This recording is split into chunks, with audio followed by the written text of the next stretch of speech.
1960s was a very exciting time for single lens reflex cameras. The 35mm camera was really developing into its own.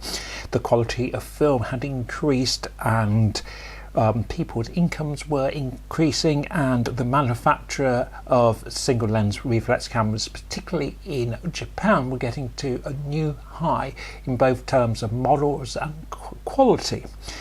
And this Ricoh came out in 1967. The big names of Canon, Olympus and Pentax all had very good Japanese models at this time, and Ricoh was a manufacturer who perhaps didn't have the same name as Pentax or Nikon, but they did have a solid name. They also made cameras which were badged under other especially names, especially Shears, the big department store in the States, whose cameras sold extremely well. Now, this model dates from 1967. It's called a single lens TLS. It takes a battery. It has similarities to the Pentax Spotmatic, which was out at this time and was a camera which sold extremely well. The lens mount is the same. It's a Pentax screw, screw 42, which was a particularly popular lens mount, and I don't know the precise details, but Pentax seemed quite happy for other manufacturers to use it. I don't know if it was free to use it or whether it was just quite reasonable for manufacturers to pay Pentax something. So it was almost a universal thread, this M42. So we have the M42 thread here. But there is a slightly unusual thing about this lens that I am going to mention in a moment. Hot shoes are still moderately new to single lens cameras in 67, and we haven't got a hot shoe here. We've got a connection on the side for the flash, so you would have to have a bracket with a flash on. We've got a nice clean top here, small battery in the bottom there. To open it is the pull. Yeah, we have a vertical moving copal. We have a copal shutter here, which is of good quality. We load the camera manually. The metering is fascinating on this camera. It has a similarity to the Pentax in that we need to pop the meter on, and then there's a little needle in the viewfinder, and you match the middle of the needle, if that makes sense. We've got the aperture on the lens, and then we have the shutter speed. Now, if we look closely at the lens, there is something slightly odd. We have a manual side to the lens and the auto side. Now, that auto side means we can look at we can focus our subject, we can click the f-stop we want. So let's say I'm going to just say f22, and the lens has remained open, and when I click the shutter it will then go down automatically to 22. However, it's not metering. The other side of the lens, which says manual, the lens is then stopping down. When we put the light meter on,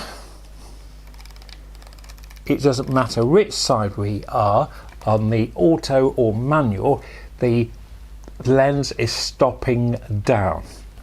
So as we are, if we focus and are about to take the photograph and want to take our meter reading, the lens will actually stop down. You might find that slightly odd today, and you might think, well, it's very, very dark, but it does enable you to see your depth of field, and it's a feature I quite like. But it is slightly unusual to have a manual and auto side to your lens. And slightly unusual as well to have the shutter speeds on the front. I think this was also a camera which was badged prints and was sold by the Dixons chain in the United Kingdom, and as I said, it was rebadged a number of in other countries. It's a nice solid camera to use. It has a self timer. Focusing is very clean. We've got a bright viewfinder. It's quite a heavy camera and it's a well-made camera. Let's see how I got on when I actually used it in the field. It was a really dark and not the nicest of October mornings when I went down to Res Bay near Bridport in Dorset.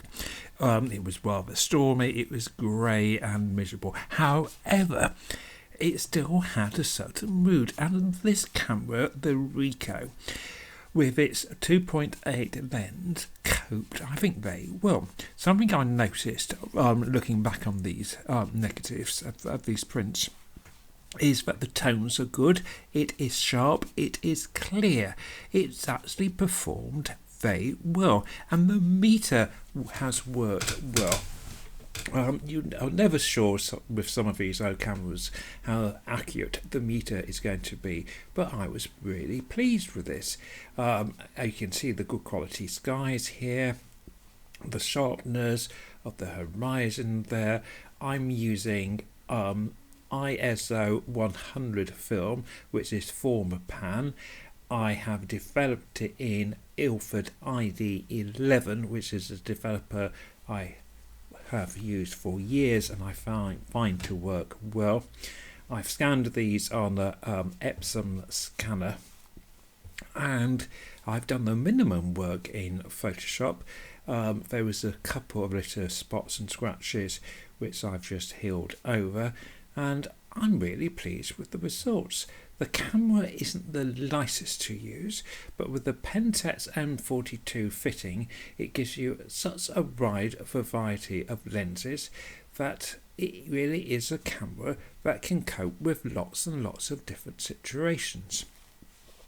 It's a camera which, although extremely well built, and I think it's a really good beginner's guide into photography, because things like the Pentax K1000 go for a lot of money. This, in many senses, although it's older than a K1000, would be an excellent start to photography. It really makes you think. You have got a meter there as a fallback, and as I said, you've got this enormous choice of lenses. And extension tubes are really quite cool to get on this camera, and with an extension tube you could get even closer. As I said, the camera survived. It rained a little bit, and it's not a camera I would really want to get very wet, but it coped. And as I said, it's a camera that in hindsight I would recommend. They're not a camera you see a lot. However, they do pop up from time to time on eBay, and I have seen them in second-hand shops, etc. And they seem to be moderately reasonably priced.